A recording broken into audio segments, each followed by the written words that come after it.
NEWS.MC on Monaco Info is brought to you by Monaco Legend Properties.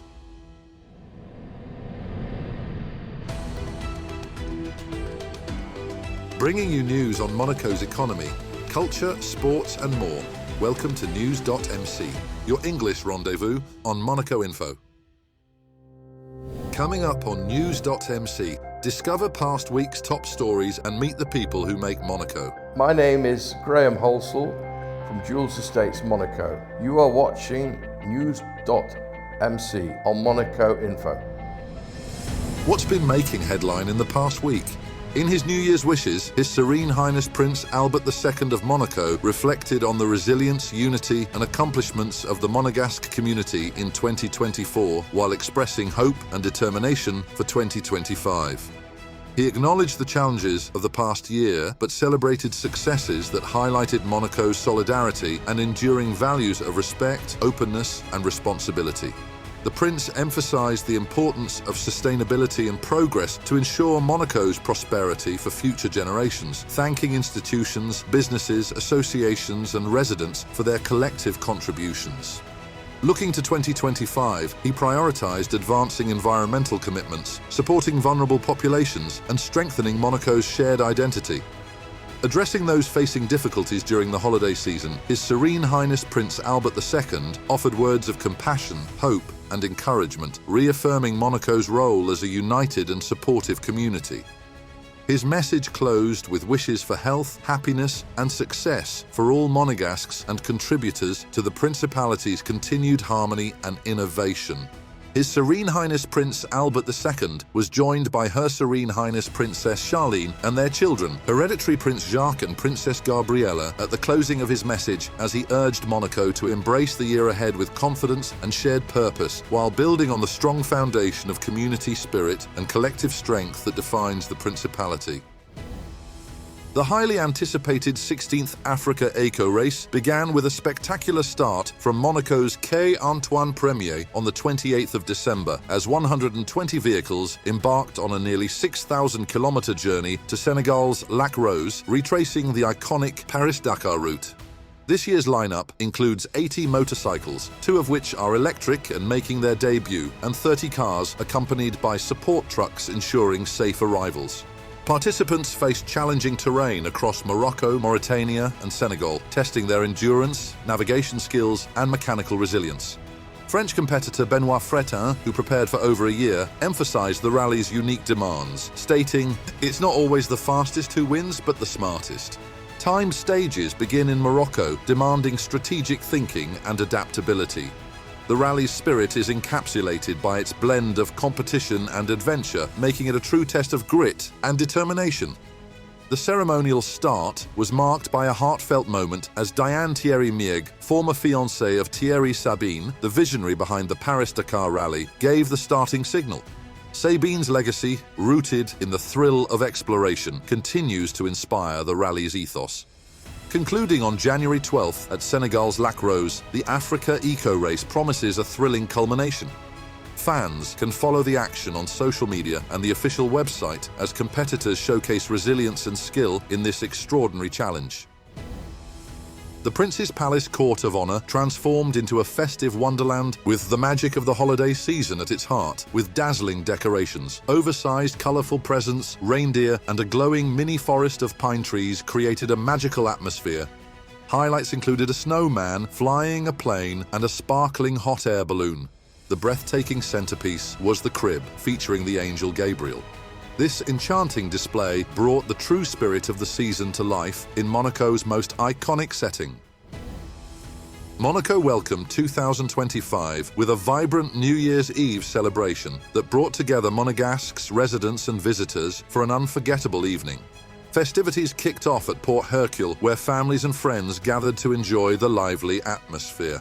From 9 o'clock, 2 energetic DJ performances set the stage for a night of revelry, while the party continued into Casino Square, where people also congregated for the party atmosphere. As the clock struck midnight, the night reached its crescendo with a breathtaking fireworks display, illuminating the port of Monaco and signaling the start of 2025 in dazzling style. Families toasted the new year amid the festive ambience, embracing the sense of togetherness and optimism that defined the evening. Monaco's New Year's Eve celebrations seamlessly blended tradition and modernity, creating a magical experience for all. It was a joyful farewell to 2024 and a warm, festive welcome to the year ahead. Monaco strengthened security measures during the festive season, focusing on road safety and crowd control. Minister of the Interior Lionel Beffa emphasized zero tolerance for reckless driving and highlighted the importance of collective responsibility. Police presence was tripled, with over 60 operations resulting in 200 fines. Authorities targeted drunk driving, urging partygoers to use taxis and avoid risks to themselves and others. Minister Beffa announced stricter penalties for speeding, enhanced intoxication detection, and new offences for endangering others while under the influence. Crowd control and alcohol restrictions at key venues ensured safety, supported by local business collaboration. These measures underscored Monaco's commitment to ensuring a secure and festive holiday season for all. The Roca Team turned up and showed out in a high-scoring EuroLeague away game to remember, putting up 105 points to Alba Berlin's 90 on the evening of Thursday, January 2nd. Monaco's Mike James was unstoppable, scoring 23 points while also registering 7 assists and 3 rebounds. Next up, our exclusive interview with the personalities making the Principality. My name is Graham Holsall from Jules Estates, Monaco. I was born in the UK and I lived in the UK all my life. Early 2000, I went to live in Hong Kong. My brother and I had a family toy business and I lived there till 2013. And then during the holidays, I used to come down to the south of France because I sold my property in the UK in the Lake District, and I thought when I retire I'm going to come and live here. I was in the property business in England and a little bit in Hong Kong, and Hong Kong is very like Monaco. It's a concrete jungle, and I became a resident here in 2013, and then I got the Marchand de Biens license in 2015, and I've never looked back. It's safe here. And from fiscal reasons, it's quite good because I lived in Hong Kong and I didn't want to go back to the UK. And the location here is fantastic. You can drive to Italy in an hour. You've got Nice Airport up the road. You can fly anywhere in the world. Everything works here, you know? That's what I like. It's quite a unique place. That's how I'd describe it. Basically, in the property business here, I just buy and sell apartments that need renovation. And when I first started the property business here, I just bought studios. And in those days, people get a rent with the studio. It's now changed. So after about 18 months or 2 years, I started to branch out to 2-room apartments and 3-room apartments. I changed the floors, the windows, electricity, the plumbing. So we start from scratch. And the key, I think, to my success or other people who are successful is doing good quality renovation. There's no point in doing anything that's cheap. The people coming to Monaco have got money and they want quality, you know. When you look at all the statistics, it's obvious that the property market here is okay, but the people coming here now, they want bigger properties. Most of the apartments, a minimum of 500 square meters, like the Petite Africa. And that's what people want today, I think. And I think the problem at the moment is that there aren't many big properties. So I think the extension is very good for Monaco. This last 12 months, until we went on the grey list, the market has been very slow. And to be fair, we've had a very good 2 or 3 years up until the middle of last year. And then the day we went on the grey list, there's no more bad news, you know. We're on the grey list now and we'll get off it one day. To be fair, for the first 6 months this year, there were very, very few transactions. And then from July the 1st, all of a sudden, people decided to buy because they were waiting, you know. I always say, what's expensive today is cheap tomorrow. We don't get many Americans coming here. They're taxed on their worldwide income. So I think a threat to Monaco is if Switzerland and England said, right, you live in Switzerland, you have a British passport or a Swiss passport. If you leave the country, you're going to be taxed on your worldwide income. That could be a problem for Monaco. I like motor cars. I like driving. To be honest with you, I don't have too many hobbies.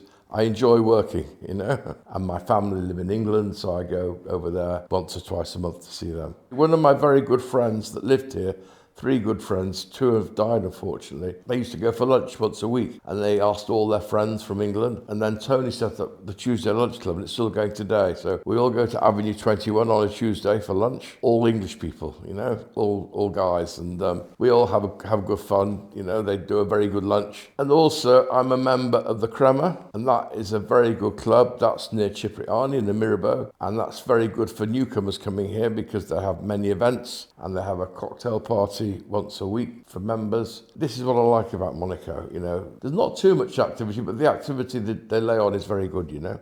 I have a boat. I have a day boat. I like going out on the boat. We go to Cannes, Saint-Tropez, and yesterday we were out on the boat with my grandchildren because they like to go diving in near Cap Ferrat and see the fishes, take some bread, feed the fishes, and then we go sometimes to Italy on the boat. Having a day boat here is great fun, you know, but I'm not the sort to go have a bigger boat and sleep on it, you know. I like to be on the land at night. I just sold a property recently to a gentleman from Turkey, another gentleman from Switzerland. You know, people from Switzerland want to come here now. I'm not sure why, maybe fiscal reasons. And I sold to quite a few Russians as well. But those Russians have been living here. And the people from the UAE are starting to come here. Not many people from Hong Kong or China or India or Africa, but Middle East people are starting to come here. The Americans are coming over here to buy, but they don't buy in Monaco, as I said earlier, but they're coming to France. So this area is very appealing for a lot of reasons. There's one or two from Canada coming, but I don't know what the fiscal laws are there, but there's one or two Canadians coming here. And I think a lot of people like to come here, as you said earlier, when you go to Casino Square at the weekends, there's a lot of people coming here from Italy. They just come for the weekend, you know, they don't live here, but they come here for the experience. That's all for today. Thank you for watching NEWS.MC, your English rendezvous on Monaco Info. Discover the full interview and more stories on our websites, NEWS.MC and MonacoInfo.com. Next week, we will receive Laurence Jenkel, French artist based in Monaco. This show is intended to provide a summary of the past week's top stories for the English-speaking audience. For daily and real-time news updates in English, please visit NEWS.MC and subscribe to our free daily newsletter. For French news, visit MonacoInfo.com. This show was brought to you by Monaco Legend Properties.